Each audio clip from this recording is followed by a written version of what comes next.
Praise the Lord. सबको जय मसीह की एक और बार स्पिरिचुअल मॉसेस में मैं आपको स्वागत करना चाहती हूँ। पिछले हफ्ते मैं एक मॉर्सन्स का एपिसोड रिकॉर्ड नहीं कर पाई क्योंकि मेरे मुंह के अंदर जो स्टिचेस थे उसको निकालने के बाद थोड़े से प्रॉब्लम्स आए, जिसकी वजह से डॉक्टर ने मुझे कम्प्लीटली बात करने से मना किया था और एक हफ्ता के करीबन मैं रेस्ट ले रही थी, बिल्कुल बातें नहीं कर पा रही थी।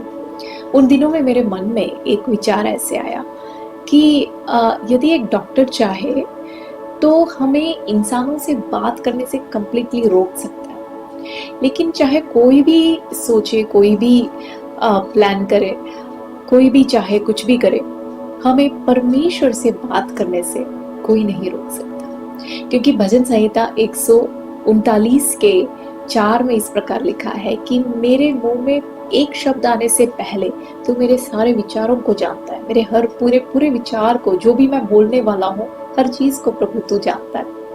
बाकी हम अपने मन में परमेश्वर से प्रार्थना कर सकते हैं। जब मैं इस आयत के बारे में मनन कर रही थी तो मेरे मन में कुछ लोगों से मेरी जो बातचीत हुई है, कुछ बहनों से, उनकी बातें मुझे याद आई। कुछ बहनों को मैं जानती हूँ जो अपने घर में उनको अपनी इच्छाओं को प्रकट करने की एक स्वतंत्रता नहीं है। जैसे ही वो कुछ बोले तो उसको नीचा दिखाने के लिए, उसको चिढ़ाने के लिए अपने घर के अंदर लोग हैं। पेनिना की तरह कुछ लोगों के जीवन में सासू माँ है, तो कुछ के जीवन में ननंद है, तो कुछ के जीवन में अपना पति है जो इसको नीचा दिखाने की कोशिश करता है हमेशा। एक बहन की बात मुझे खासकर याद आ रही है। वो बता रही थी कि जब भी उसका पति घर पे होता है तो वो प्रार्थना नहीं करती, वो डरती है। एक बार ऐसे हुआ कि उसका पति घर पे था, उसको पता नहीं था, वो प्रार्थना करके उठी तो उसका पति ने आके उससे लड़ाई की। वो कहता है कि अच्छा, तो तेरे मन में ऐसे ऐसे विचार है, तो तू ये चाहती है। तो वो बड़े दुखी होके मुझसे बोले कि मैं प्रार्थना नहीं कर पाती। उस दिन मुझे याद है, मैंने उसको बोला कि उसमें क्या प्रॉब्लम है, मन में प्रार्थना कर ले, प्रभु तेरे मन के विचारों को जानता है, जोर से बोलने की जरूरत नहीं है। देखिए, हन्ना के जीवन में भी यही हुआ था। पहले अध्याय के 7वें आयत में यदि हम देखें तो वहां पे जो पेनिन्ना है, वो वहां लिखा है कि हर साल जब वो परमेश्वर के भवन में जाती है तो ये उसको चिढ़ाती है, हर साल इसको चिढ़ाती है। एक बार हन्ना सोचती है बहुत हो गया, आज मैं अपने मुंह से कुछ नहीं बोलूंगी, क्योंकि जब मैं अपने मुंह से बोलती हूँ तब ये सुनती है, और जब ये सुनती है तब ये मुझे चिढ़ाती है। अब मैं जोर से नहीं बोलूंगी, मैं मन ही मन प्रार्थना करूंगी। और हन्ना ने वैसे किया। पेनिना ने क्या, एली को भी पता नहीं चला, पेनिना को तो पता ही नहीं चला, एली को जो याजक है उसको भी पता नहीं चला कि ये क्या प्रार्थना कर रही थी। लेकिन एक जिसको ये सब समझना जरूरी था, उसने समझ लिया और उसने उसके प्रार्थना का उत्तर भी दिया। तो देखिए, हमें कुछ पेनिनाओं से बच के रहना जरूरी है। हमें से हर एक व्यक्ति के जीवन में कोई पेनिना आते हैं। देखिए, कुछ लोगों को हमारे विषयों को जानने में वो बड़े तत्पर रहते हैं, अच्छा करके वो पूछते रहते हैं। वो कहते हैं हम प्रार्थना करेंगे, लेकिन एक भी बार प्रार्थना नहीं करेंगे। वो बल्कि क्या करते हैं, हमारे जीवन की हर बातों को, हमारी इच्छाओं को जानने के बाद वो दूसरों के साथ चर्चा करते हैं। अरे उसके जीवन में तो हमेशा बीमारी, अरे उसके घर में तो हमेशा यही होता रहता। बस यही करते हैं पेनिना। और ऐसे पेनिनाओं से हमें बच के रहना जरूरी है। कोई जरूरत नहीं है आपकी सारी बातें सबको बताने की, सिर्फ हमारा बाप जाने वो ही बहुत है। अब देखिए, कुछ लोगों के जीवन में सिर्फ पेनिना ही नहीं, कुछ लोगों के जीवन में कुछ ऐसे लोग हैं, वो शिमोन फरीसी के तरह, वो क्या करता है, लोगों को दिखाने के लिए हमसे बड़ा प्यार करता है।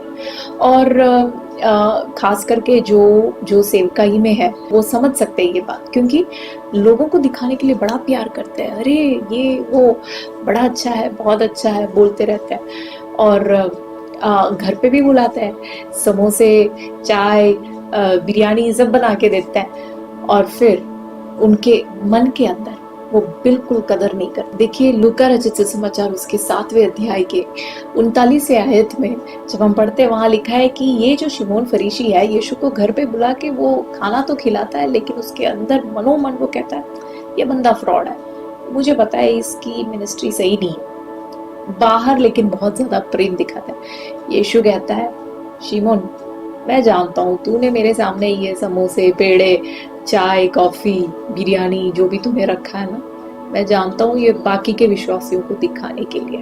तेरे अंदर तो बिल्कुल मुझे रिस्पेक्ट नहीं करता, मुझे पता है। लेकिन ये हम में से अनेक लोग समझ नहीं सकते।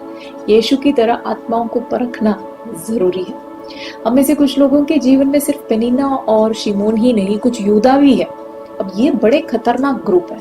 इनके साथ क्या है कि किसी को पता ही नहीं चलता इनका असली रूप क्या है। आपको पता है चेले लोगों ने क्या सोचा?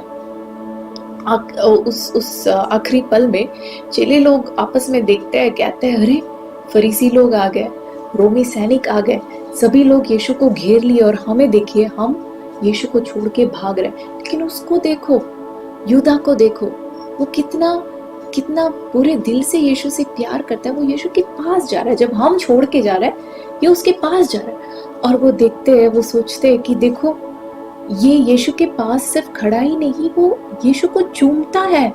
ऐसे घड़ी में सिर्फ यीशु ही समझता है और यीशु ही कहता है कि यूदा, मैं जानता हूँ कि तू मुझे धोखा देने के लिए चूमता है। किसी को पता नहीं चलता इनकी असली रूप। ये बड़े डेंजरस लोग होते हैं, खासकर जो सेवकाई में है, जो परमेश्वर की सेवा करते हैं।